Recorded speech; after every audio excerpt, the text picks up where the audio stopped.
Hi, welcome to Fiberchats. My name is Irina. I'm the host here. My guest today, I actually met at Swiss Yarn Festival. I was blown away by the display of colors. You can see why, like if you just look at his background. Michael, I might butcher the name of your company, but I'll try, right? And then you'll correct me. So we were practicing, I think it's Atelier Edelfaden. How's that? That's correct. That's correct. That's pronounced very well. So we were talking about what does that mean, and atelier is basically another prettier word for studio. What does Edelfaden mean? Edelfaden, it's like it means that will be not the normal cotton wool. It's like something special, something luxury, like yak, camel, for example, or cashmere as well. Right, and that was one of the things I noticed at Swiss Yarn Festival. It was probably something I haven't seen at other festivals. There was a lot of luxury bases there. Did you start with luxury bases? Tell me a little bit like your background story. How did you find yourself becoming a yarn dyer? Okay. Oh, so I have to start very, very early in my childhood. What time? It's we have to learn in Germany. I'm original from Germany, not original from Swiss. I live here since 20 years, but I'm original from Germany, and you have to learn it in school, knitting, but it was not my favorite yet then.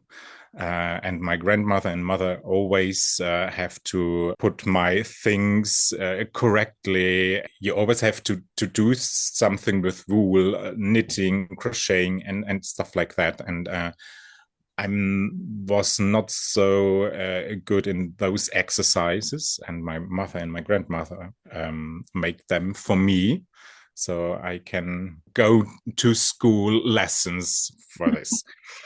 And the fascination for wool will become and wool and also dyeing and knitting itself will come a long time ago, but it starts in 2015, and just a little bit before, because my grandfather died and left me a coat, and I want a scarf for this coat and didn't get something special or something I want to have. So I thought maybe there is a little bit of my childhood back in my brain. So and I start with YouTube and do some exercises for knitting. And I have this scarf.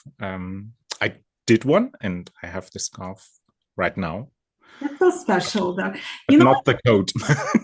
you know what's amazing? Like I started pretty much the same way because like I learned a little bit like the very basics very early on. My grandmother showed me, and then I never knitted until I was like 7 years ago, basically. And and then I was like thinking I need to make a special gift for a friend who was expecting a baby. And I went on YouTube and I saw somebody knitting, and I thought I can do that. I think I remember how to do that. And so it's like the same thing, like remember, and it wasn't my thing in the childhood, but it like Yeah, became an obsession now.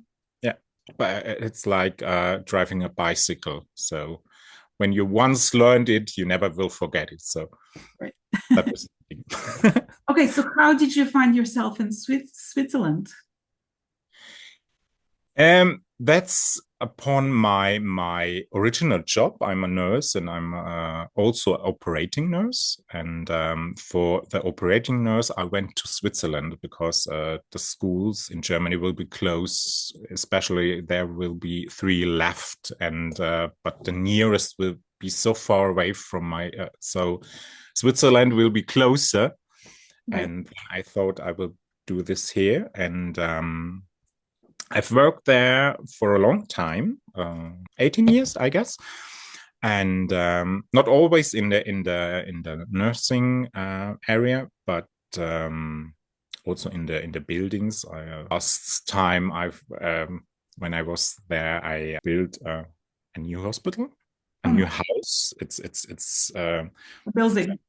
yeah, it's a new building, and I was a part of a team who built this building, and but Like, is there this something you cannot do? Like, yes, there are a lot of things I can't do. So, but it was because the nursing part is a little bit important for my dying process, because when I was learned a nurse, then a patient came to me on station and lie in bed with a broken leg or something like that. Then he will go away for about 10, not 10 minutes, it will be an hour, 2 hours. And when he comes back and the broken leg was fixed till he can go home. And I was always excited about those 1, 2, 3 hours. What will be with the patient there?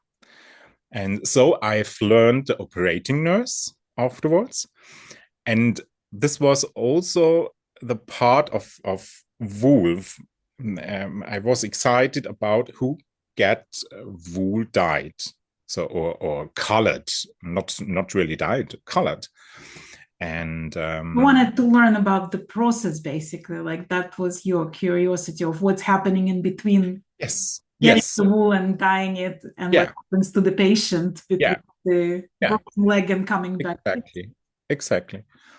And I have a yarn dyer met in Switzerland, and I've asked her if I can watch over her shoulder to look it.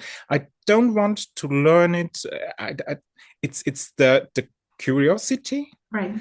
about the dyeing process, not do it myself or something like that. And this was very difficult. She told me that's not okay. I've asking, and it at this time, I think hand dyeing yarn will be something really special, and every dyer has his own It's yeah, know-how, resets recipes. recipes. Thank you so much. Yeah, so I thought for myself, yeah, but the curiosity about the dyeing process will not be stop, and I'm always want to know how it will work and something like that. And so I also started with YouTube, and there at this time there was less videos about dyeing process, and so learning by doing How, YouTube. how, And how did it go? Like, was it immediate smooth sailing? Like, was it easy to learn? mm, it was easy. It was not very difficult when you put the three most important things together, so you can dye. So heat and acid and the color as well. Right. So if you know these three parts of it, so you can dye. The special things are that the dye don't wash out from the fiber, and something like that you can learn by step and learning by doing. But normally dyeing you can very quick or learn very quick.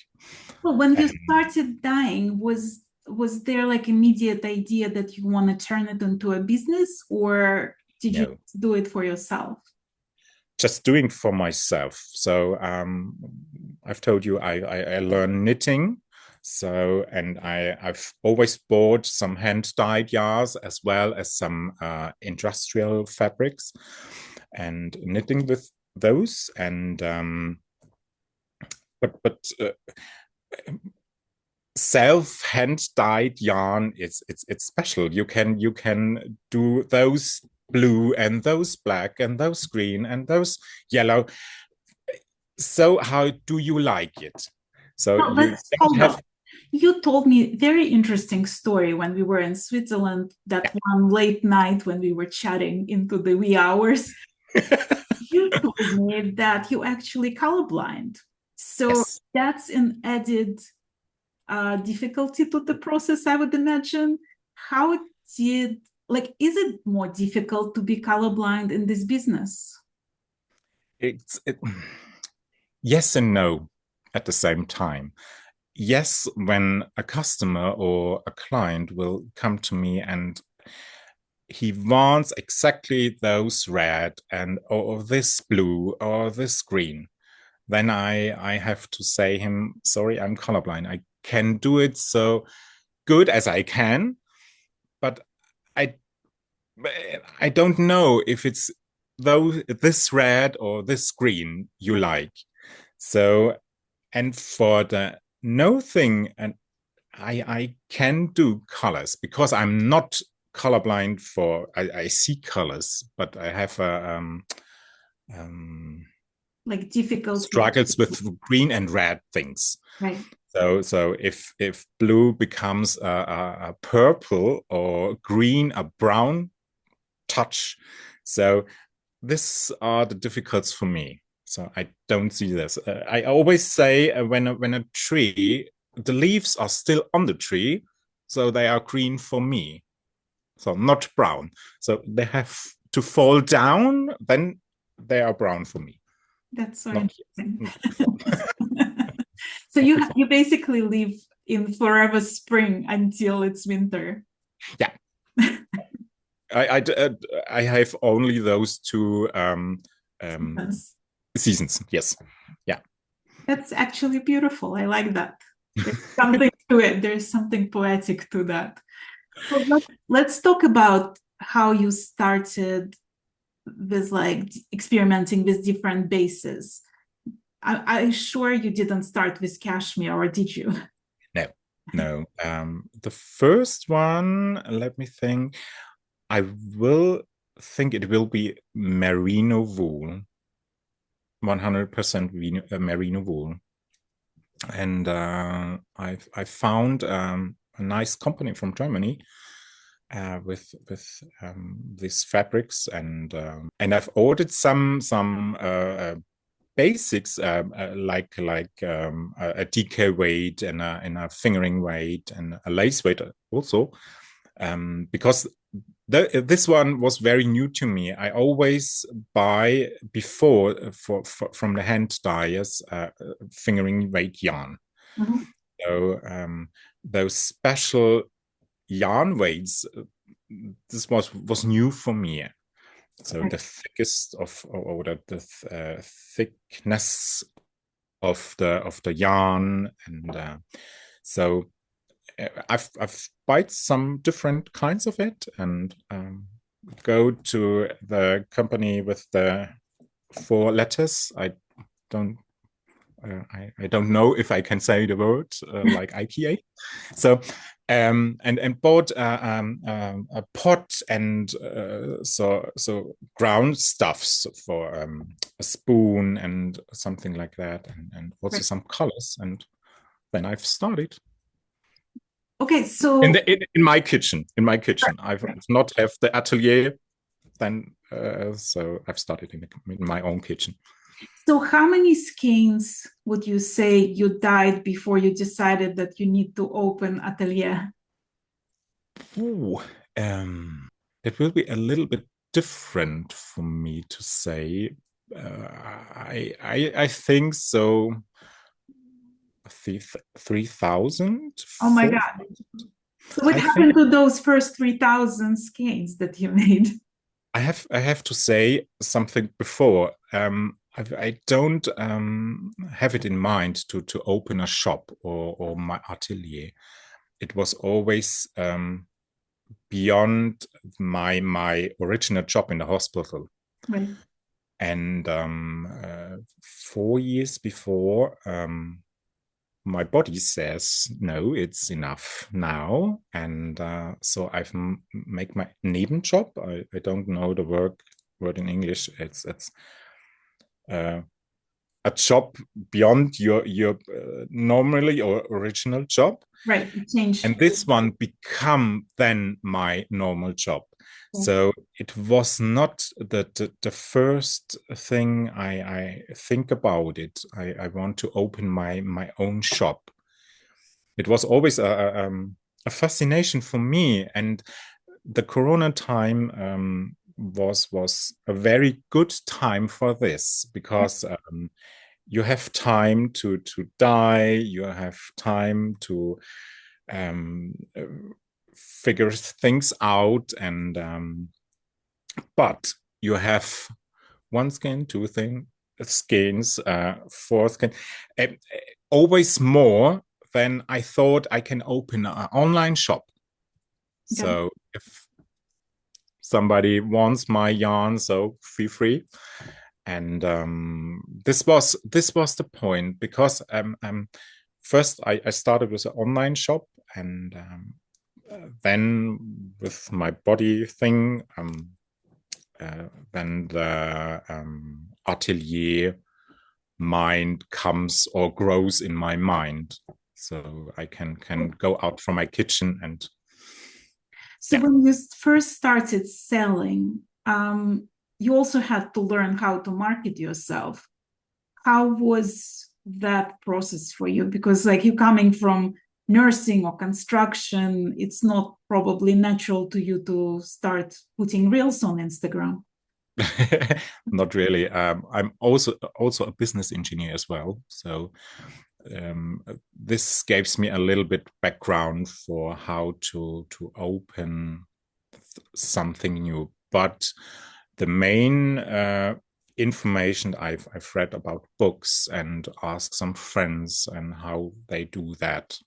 Do you remember the first festival you attended? How was that? Amazing, exciting. It was something completely new to me. It was the last week before our Bundesrat closes all for Corona Mhm. reasons. And Merit and Kant told me if the festival will start or if it will be cancelled, or yeah, so we've packed all in and go there. Maybe we can prepare all, or we have to leave. So we didn't know that, Okay. but we can do it. It was only on 2 days, sorry, Right. on Saturday and Sunday, Mhm. not a Friday like this year. And there was so many people. It was so huge. You've met so many people, not only hand dyers. The booth next to us, there were three older women, and they were so cute, and they told us how they do that, and for us the first the afraidness, is it an English word, will go off away, so you can calm down and enjoy those 2 days. So Tell me a little bit about the preparation for the festival. So you are home, you dyeing all this beautiful yarn, and then you have to prepare for the festival. How does that happen? What goes into that? And while you're thinking about this question, I'll tell a little story about this year. So I met you as you were unloading your truck, actually, with the all the boxes of yarn. And as you were doing that, you realized that you left your personal luggage at home and you have to go back and grab Oh, that. what a shame. Yes, we will do that. Yeah. So, how did you prepare for your first festival? Like, what goes into the preparation for the festival? For the first festival,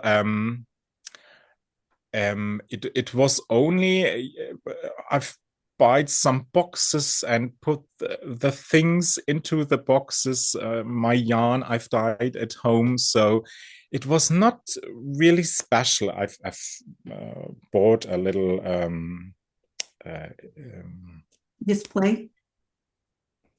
a display and a kasse for the money you can put in, and not much more. A little etagere, etagere, Yeah, and the shelf. so you can show it or prepare it well for the customers, but that was it. It was not so much as it was this year So in the April. display wasn't like that. It wasn't that spectacular thing that stopped everyone in their truck this year.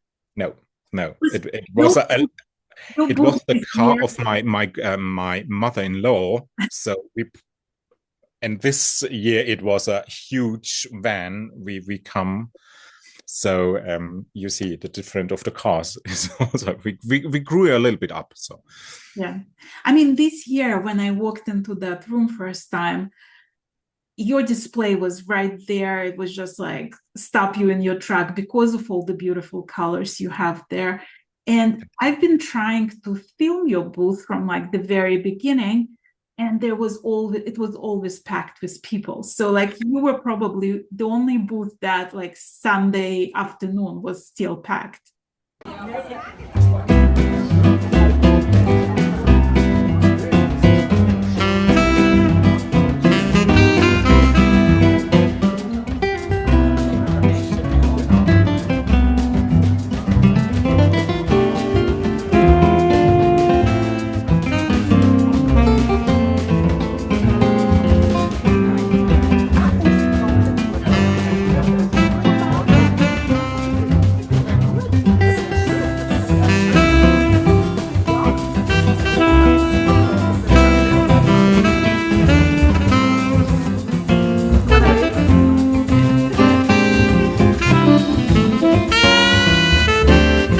Does that get tiring? Like when you're at the festival and it's a 3-day festival, so it doesn't really stop. Like you have to go, go, go.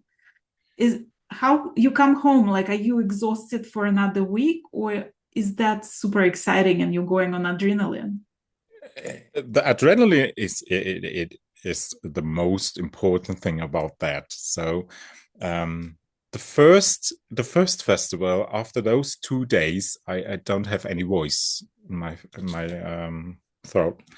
So when you go to this festival, it is now 3 days. You know that you always have to talk and to be present and to show your thing you make with love. So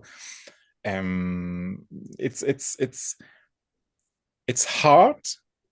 You know what you do in those 3 days, but it's so exciting. You met so many old friends and new friends. It's excited. It's exciting. This year, especially, you've told before. So we met at in the evening. Normally, we go eating afterwards and then in bed. So this year it was relaxing. It's not so hard. So I think it's like what I found interesting about Swiss Yarn Festival in particular, because the hotel is so small that only vendors and instructors were staying in that hotel, and majority of guests were someplace else. And so once the festival closes for the day, it's basically just you and your colleagues. And so it was this atmosphere almost like summer camp where everybody you talk to, they're in the business, so they understand your tiredness, but they also understand your excitement. And we were sitting in the lobby and just chatting, and somehow like I've heard the beginning of your story and I got so interested in it that I moved everybody around and you were sitting next to me and we were doing pretty much this thing, right? And I told you your interview is going to look exactly like that. And Dario Tubiano, who was with us, he was like laughing and he was like, this is Fiberchats in action. Like you can have yes, the interview in real life happening. yeah. But it's like, it's a great place to get to know people without the pressure of like Yeah. How do I look? Do I behave myself? Should I have that drink? Should I not? Like, Mhm. watch, Mhm. it sort of takes that pressure off of the vendors. Mhm. Another thing I really appreciated about the Swiss Yarn Festival that I felt like vendors were taken care of. So there was a night on Friday, especially for the vendors and the teachers. There was a special fashion show just for the vendors. And you and your husband were doing some really cool moves at that fashion show. You were dancing through the whole thing.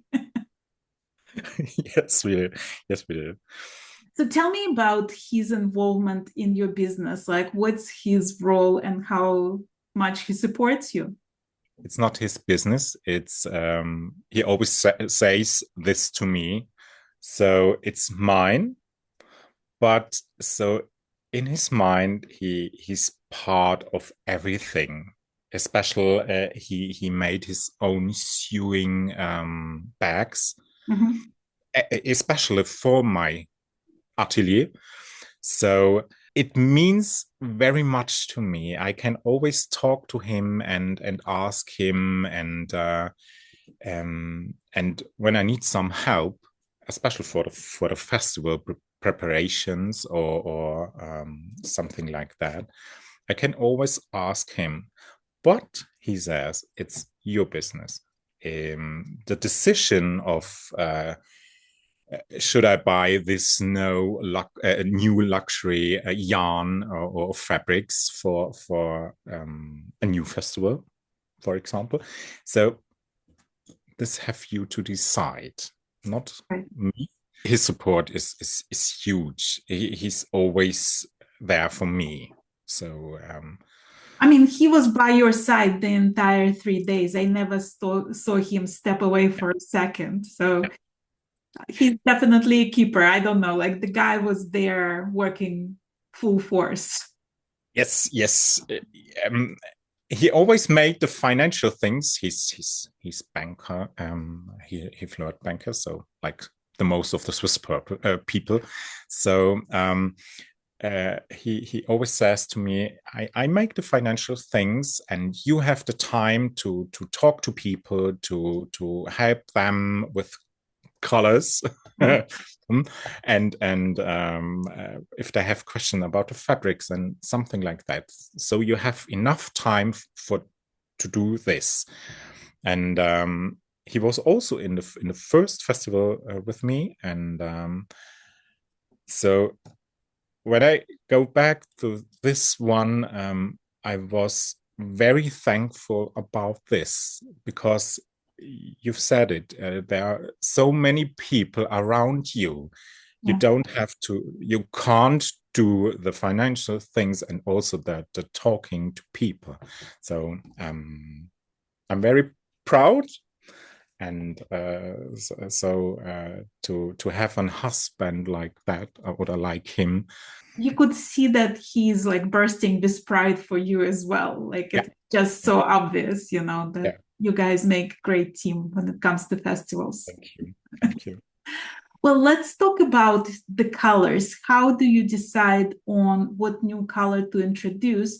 And we sort of talked about repeatable colors, right? Can you get the same color again, or is it always one off because of your color blindness?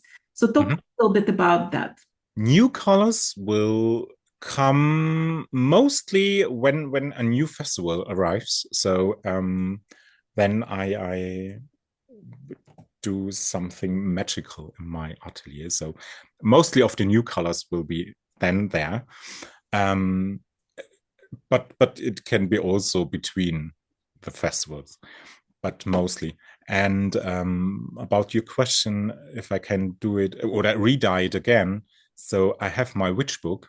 I always talk and then it witch book, and especially about my color blindness, I have to write everything, every grams of the color, so I can re-dye it. I think 90%. Yeah. Okay, the less 10% is about the fabric itself. So Well, how do you get inspired about adding new colors? Like, what inspires you? Is it the color of the drink or the color of the sky, or just some idea of like, I have this yellow and this yellow, but something in between is missing? I think it's all together. The nature will be inspire me. Maybe a new car, the color of the car, or really a drink as well. So it's mostly it will be inspire me, or the customers itself. So when they come in and talk about a color they have in mind, so the next time when I went to my atelier to dye, so I keep this in mind and will do it about the talkings from this person. So Well, when you come to a place like Swiss Yarn Festival and there is so many different yarn dyes there, is that a source of inspiration? Is that like a source of information? Is that what not to do, how to keep yourself different from everyone? no, I don't think so. Every hand dyer or dyer have his own handwriting, I think, and so it's cool to talk about the dyeing process and how do you do that, and so you can support each other Right. with this. It's not like I've told you before, this person I've asked, can I look over your shoulder? It's the time goes further, and you can ask everyone who will dye, or how will you dye this color, and so it's I think it's information. It's you talk to each other, and it's not always about yarn. It's a really friendship, like Lise and Kirsten and Deborah, and you talk about, mostly you see you next time on the festival, so a year between, so you have to talk about this, not especially for colors or dyeing or. Right. Well, you started as a nurse, you moved to construction, then you moved to the yarn dyeing. Do you think this is your final profession, or do you see yourself pivoting again and doing something completely different in the future? I don't think so. I've always felt in my heart, so um, doing some creative with your hands, and nursing. I'm a very social person, so if someone gets hurt or so, I'm always there, and this people this person can talk to me, and I will And help him, I it's think. definitely a good skill to have. It is. It's also good for the dyeing process as well. So the people who come in my shop now, it's not always about wool, and it's very private things as well. So and especially when I tell this person I'm a nurse, so mostly, oh, I've had this operation 2 months before, and then it puts all together, I think. Yeah. It's the nurse thing, the construction things. This one was when I saw this rooms, they have to put a water things, Mhm. because you need to, for the dyeing, a water things. And before I came in here, it was a music house for instruments, so they do not need water for the Right. instruments. So, and this part,